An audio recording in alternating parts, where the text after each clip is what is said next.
All right, welcome back, everyone. It is now time for our luncheon keynote address with Andrew Robinson, the CEO of Houston International Insurance Group, HIIG.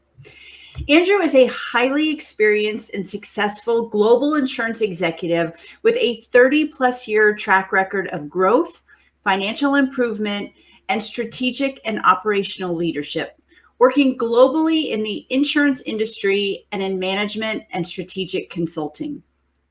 His career includes 10 years with the Hanover Insurance Group, where he held executive positions including President of Specialty Insurance, Executive Vice President of Corporate Development, and Chief Risk Officer. He also held positions of Global Chief Operating Officer and Executive Vice President at Crawford & Company, Managing Partner of Global Insurance at Diamond, which is now PwC Consulting, and Executive in Residence and Senior Advisor at Oak HCFT. Let's all please welcome Andrew Robinson. Good afternoon, everyone. Don't have a great deal of context for what to expect. So what I thought I would do is I would share with you a little bit more detail on my experiences. Some of the things that I think may be interesting and relevant given those experiences. And then, open it up for questions and hopefully have a bit more interactivity, as certainly if I can be helpful in sharing things that I've done in my career that, for which there's been sort of interesting lessons or perspectives, or in my case, maybe lots of scar tissue that I can share with the group, that'd be terrific. I think as was described, sort of my background, I really have sort of three principal parts to my career. I'm actually an engineer by education, and went to work for Bain Consulting right out of university, and followed a group of partners who started basically a de novo consulting firm from scratch, and was part of that undertaking. So I got exposed to doing something that was quite enterprising and very entrepreneurial early in my career, and that included at a very young age going and working overseas and getting experience in very different kind of cultural business environments. I came back and with another group actually founded a consulting firm that we built a business called Exchange Partners that had a consulting arm and a technology arm, and took the technology arm public and ultimately sold our consulting arm to E&Y.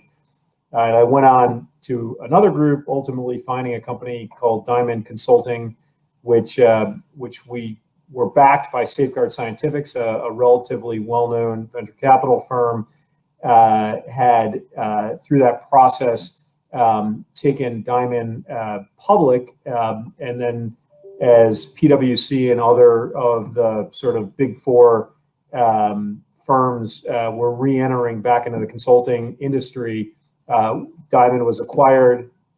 I stayed on, was the global head of the insurance practice for PwC, and was there until I went into industry. And as was noted, I joined a company, a $5 billion property and casualty company called Hanover Insurance Group, and had principally three roles. I started a business de novo inside of Hanover that we grew to about $850 million. It was an area of specialty insurance, so things that are much sort of more unusual, more unique kinds of risk products. I was responsible for all of our M&A, and through that, conducted a whole number of very important transactions for the company, including our global expansion. And I think it was as noted, I was also the chief risk officer as the company became larger and more complex.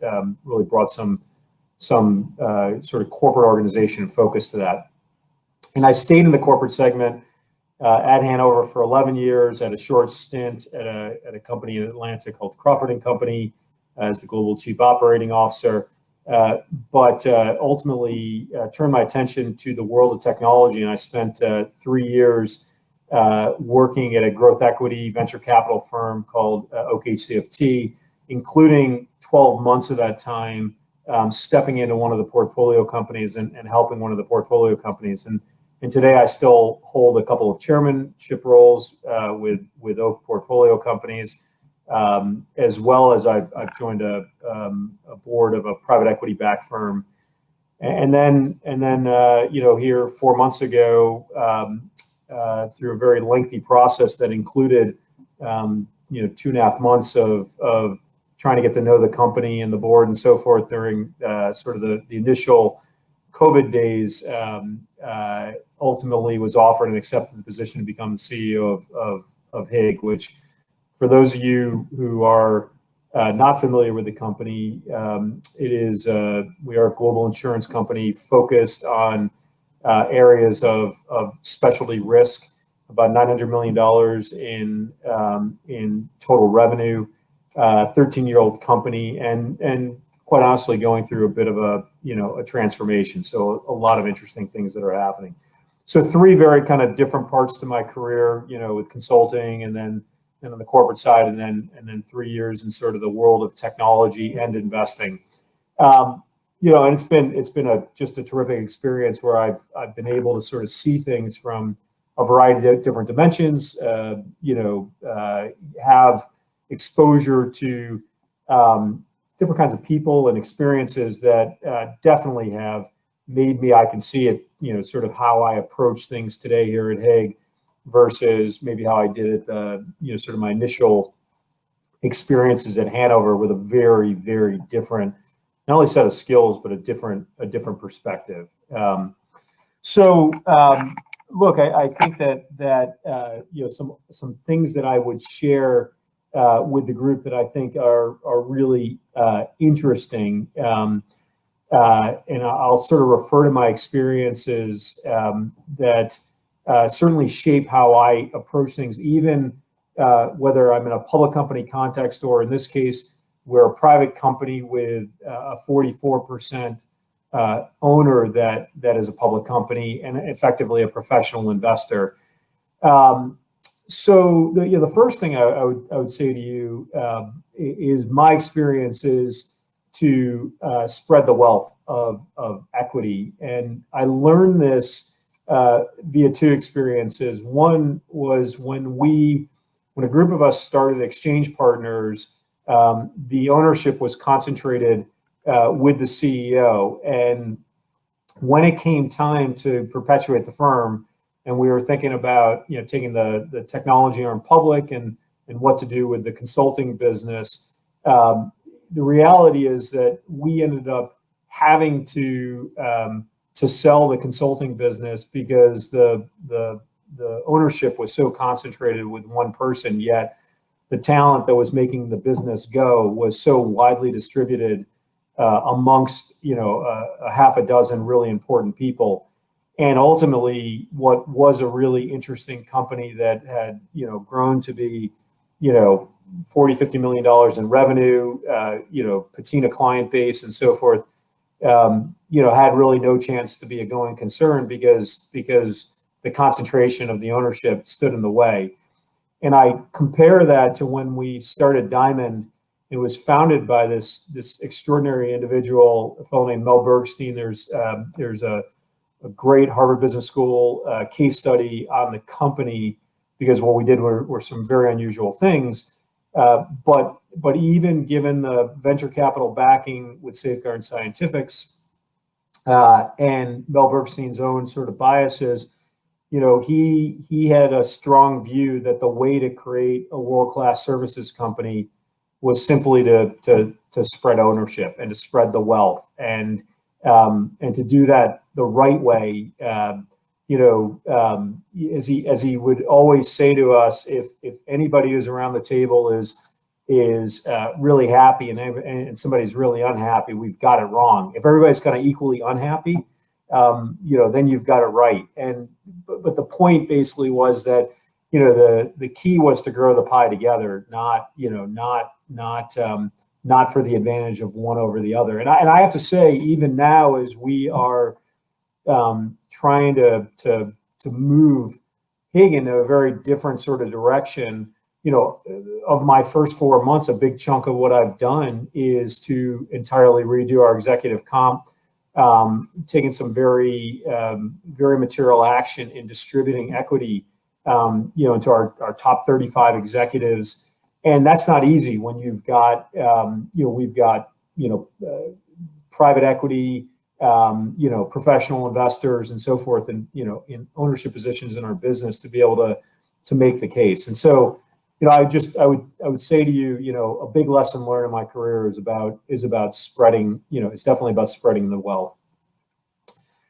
I think the second, lesson I would share with the group, and this is something I have a lot of scar tissue around as well, so it's gone both ways for me, is very much about knowing your partners. And I see that in sort of two ways. One is, to the extent that you are in business or undertaking a business or combining in a business with other senior executives whom you are going to be reliant on in terms of the sort of the growth and development of business and the value creation.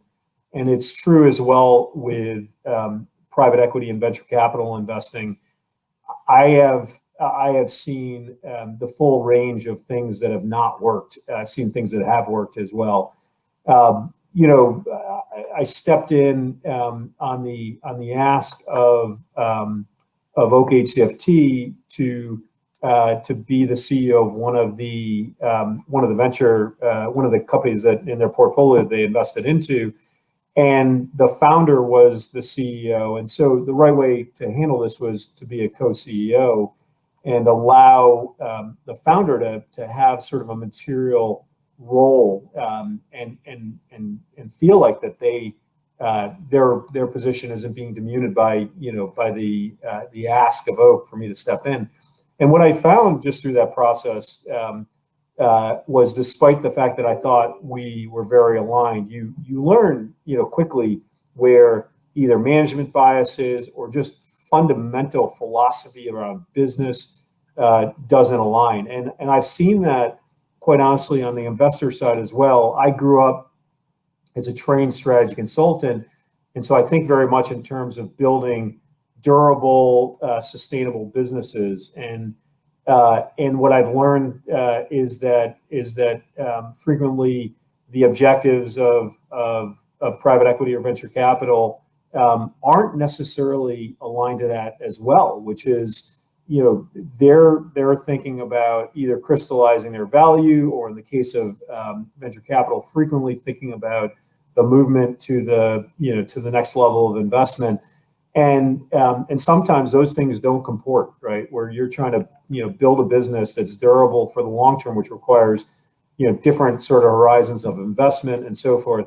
And so for those of you who are or have or are thinking about private equity or venture capital investors into your business, I'm not saying it's bad or good. I think it's just being clear about their investment objectives, their horizons, how that fits with what the business needs, and the way that you would think about investing in the business, and whether those things are aligned. Because I've certainly had plenty of experiences where those things aren't aligned, and so that I would just say that sort of knowing your partners, both in terms of who's around the table with you from a management perspective, and then from an investor perspective, is critically important. The third lesson I would just share with you, despite the fact that you get immersed in a Bain sort of environment, and then went on and did some really interesting things in strategy consulting, where strategy is a product the product you're selling, right? And had lots of success doing that. I am absolutely a believer that culture wins over strategy every single day.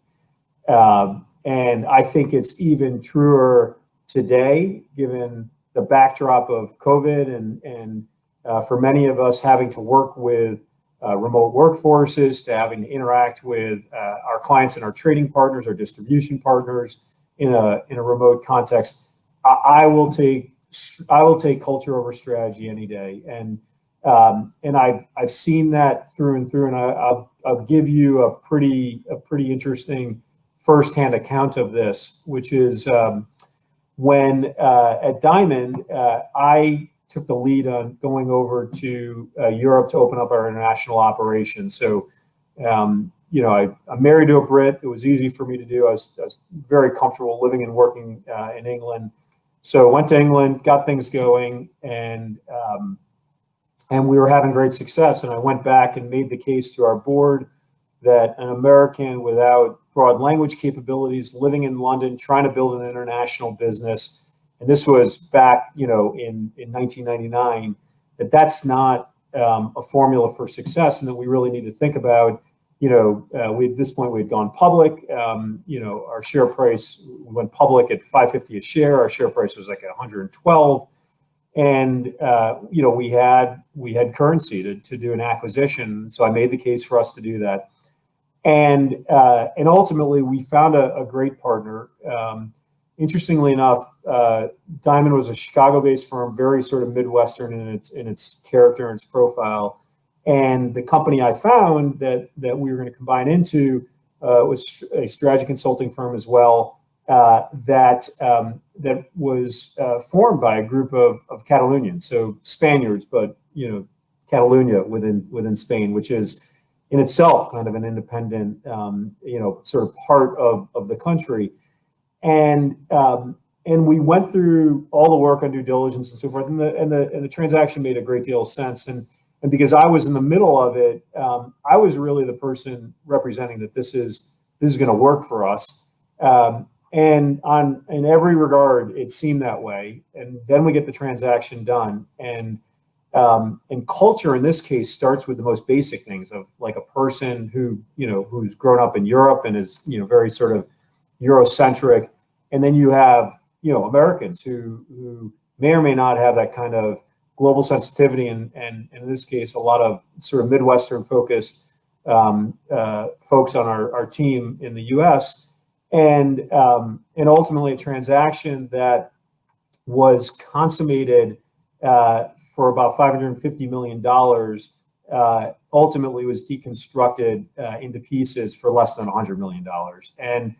And there were multiple levels that didn't work. It didn't work at the sort of the fundamental culture of the Europeans and the Catalonians, as it relates to the Americans. It didn't work at a strategic level. It didn't work in terms of the differences in the markets that were served. And I think that was a very visceral sort of experience. I went on at Hanover to execute on over 10 transactions, but learn through that culture is everything. And then in my own leadership, I have made culture the centerpiece. If you look at our, we're relaunching our brand here in another month, and you look at our mission, vision, values, strategy, the strength of kind of how we talk about our company is very much around the mission, vision, and the values in particular.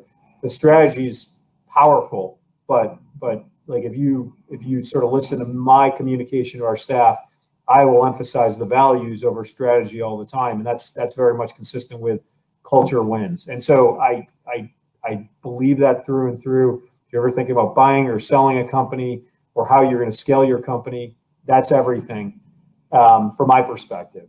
And I'll just connect it to one other really important point that I know as a leader I've struggled with, that maybe some of you are struggling with, which is inevitably you will have a superstar player in your mix who because of their success and their contribution to the organization, may very well be a very difficult person to have engaged and embrace your culture. And I've faced that down a whole bunch of times in my career, to the point where I've avoided decisions of how to deal with that for fear of the financial impact, the momentum in our business, et cetera.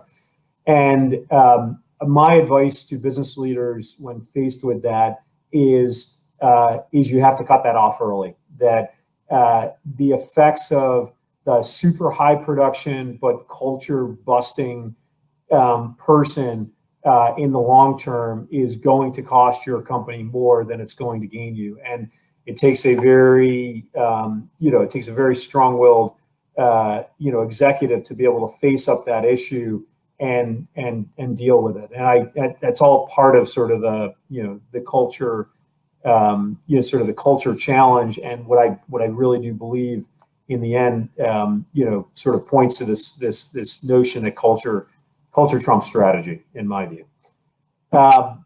And I think I'll just offer, one other sort of point, and then, can certainly answer questions. And I think these two things converge together. I spent 3 years immersed in the most advanced technology kind of worlds.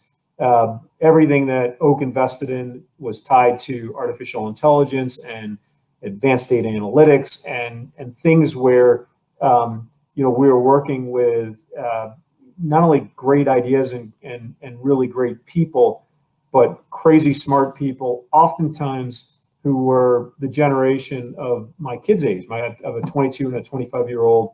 And, not unusual to meet a CEO who's in their 20s. Not unusual for entire teams. Are, two of the boards I'm involved in, Groundspeed and Clara, those two companies, the average age of both companies is 27, and you have senior data scientists in these teams that are driving products. And I will say that my experience over that 3 years, and a lot of it had to do with sort of watching, learning, being engaged, talking to my kids, trying to reapply some of what my kids were saying into that environment. And then what happened here, in terms of how we had to readjust given the COVID environment, I really do think that there's this convergence of what it's like to lead, where the next generation has entirely different expectations and experiences, combined with we're now truly working in a different world. That I actually think that for folks of my generation, I'm 53 years old, that much of the playbook about these sorts of things gets thrown out the window. At Groundspeed, where I came in as the CEO, in the ask of Oak, we had all employees. Nobody had a specified number of days of paid time off. It was unlimited paid time off, which was all about sort of trust and ensuring that people would be committed to getting their job done, which had a tremendous importance for management to set out objectives and the kind of key results you're driving at and so forth. And now you sort of take some of those features and you amplify them in a remote setting. I just don't think there's any playbook.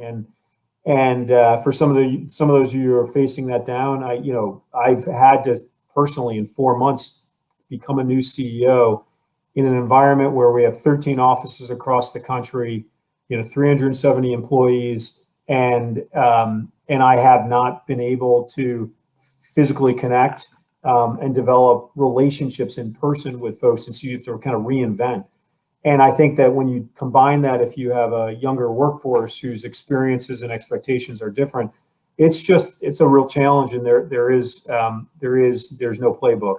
What I will tell you is that my own personal experience is I have gone to the extreme of transparency with our staff and found very creative ways to communicate. So As an example, I don't think that I would have done something like this in a physical presence nearly as regularly, but we've created virtual open office hours, and these are windows where anybody in the company can jump on.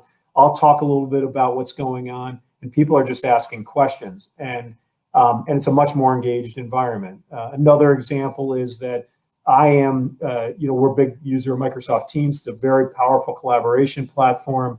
I am, blogging out all the time to our staff things that I'm seeing in the business. And what's happened is that we're made up of a number of different unique businesses, yet people are hearing all about these different businesses and some of my observations, and it's connecting them to our company in ways that are otherwise maybe they wouldn't have a chance to do. And so those are just a couple of examples of creative things that we're doing that have created far more frequent touch points with our staff than otherwise I would have done. And part of it is I've just tried to, my experience here is I've overcompensated to do this. And I'm actually talking to my 25 and my 22-year-old kids. My 22-year-old is in New York. She lives in New York City. She works for a financial services company, very corporate environment. Things that she's liking and not liking about that. She's chirping in my ear. My son is a data scientist, and so he's got a very different experience. And so he's chirping in my ear, and I'm taking that. I'm trying to apply that here into this setting. And so I would encourage folks maybe to think unconventionally, because I just don't believe there's a good playbook for the current situation, and particularly if you amplify it with a younger generation, if that's part of what you have in your workforce. So I'll stop there, and happy to over the course of the next 10, 15 minutes, if there's any questions that come through on chat, happy to answer questions. Thank you, Andrew. And you just really pushed home the theme that we really heard today was culture. We've really got to focus on that. We do have some questions. We have about 3 to 5 minutes. So how aggressive are you being in business as we hopefully turn the corner on COVID soon? Crazy aggressive. I like off the charts, I would tell you. So I've been here for 4 months. So to my point on culture, the very first thing I did is I removed 2 of our most senior people, and that wasn't easy. And I started to repopulate our senior group.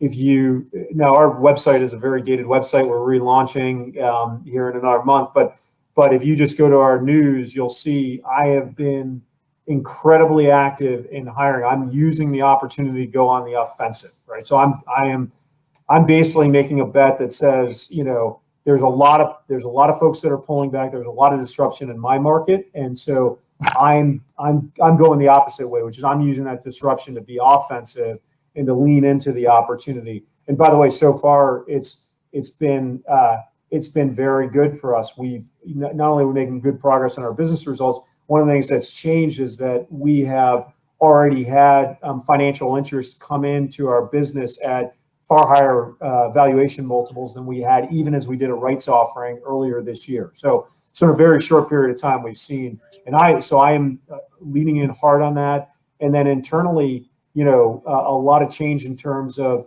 trying to get our executive comp right, where I've put in a good deal of effort. We've launched 3 new businesses. And so I've challenged the team to be able to support the launch of those businesses in very, very short cycles, kind of instilling an agile, mentality. So probably being a little bit sort of counter-cyclical here in terms of how we're approaching things. Great. All right, we've got time for one more question. In building culture, how do you plan to deploy and use the mission, vision, and values? When you took over as CEO, what steps did you take with employee communications? Yeah, that's terrific. So I'm actually trying to pull up my mission, vision, value stuff right in front of me. But here's what I will tell you is that within 6 weeks of joining, I communicated to the staff that this was coming And within a month after that, we communicated this out. And it was an iterative process, but I want to use this just to give you a sense of what we communicated. So we communicated to our staff, which is, we said to them, look, our values are what's important to us. And this is a statement of our values. And this was a lot of input from our staff, overlaid with my own biases, of course. But here are our values, right? We call them GREAT because they follow GREAT. Grow personally and professionally. We're committed to bettering ourselves and supporting the same spirit in each other, and we're having fun doing it. Second one is RISE, above the usual, the R. We go further to gain insight it takes to find better answers and create the right solutions. E, engage in inclusion. We avidly seek a rich diversity of thought, backgrounds, and perspectives. A, act in good faith.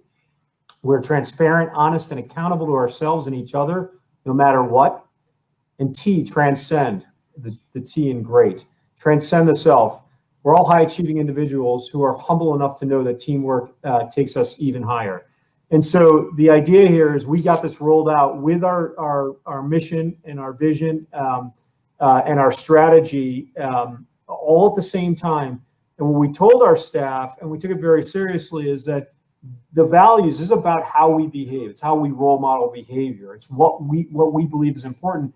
And we've already started to demonstrate, examples of where people are embodying these values in ways that are unique. And I think we'll go the other way as well, where we're going to call out our leaders and executives if they're doing things that are inconsistent with these values and make them and hold them accountable to that. So we're very serious about it. And this was something that I felt it was important to set the tone on from day one. And so by the time we were into my 10th week, we had rolled this out entirely and had our whole organization understanding this and aligned around it. That's great. Really, it's a great way to end this. Thank you so much, Andrew. We appreciate your coming in at the last minute for the chief, and that was really a great presentation. So thank you so much. And on behalf of the Entrepreneurship Institute and its group of Houston sponsors, I'd like to thank everyone for attending the President's Forum.